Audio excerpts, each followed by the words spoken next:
大家好，我是静，家里总有剩香蕉。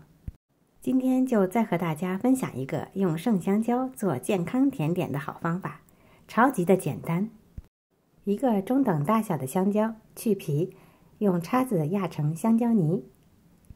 这个配方最大的好处就是不用额外加糖，只利用香蕉自然的甜度就可以了。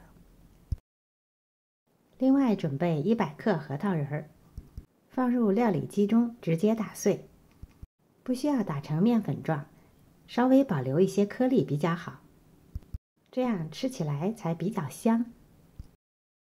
再加入50克全麦面粉，这就是我们今天所需要的全部材料，是不是超级简单而且健康啊？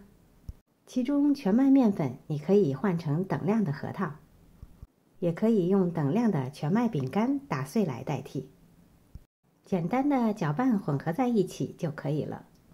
这时候可以提前预热烤箱到350华氏度180摄氏度。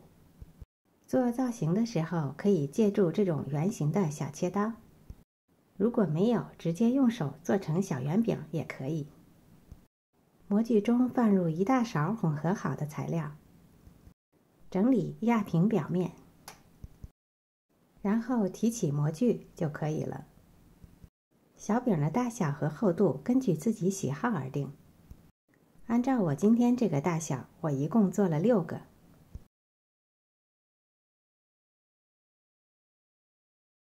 最后可以在表面撒一点白芝麻装饰，也可以增香。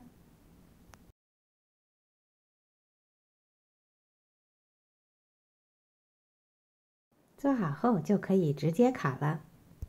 送入预热好的烤箱350华氏度180摄氏度烤20分钟。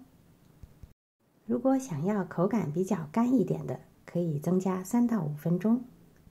这时候你一定已经闻到了香蕉特有的香甜味道，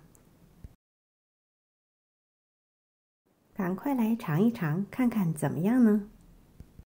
表皮略有焦香，内部很柔软，除了有香蕉的味道，还有香酥的核桃仁的颗粒，全部都是健康的材料，吃起来毫无压力，而且饱腹感还很强。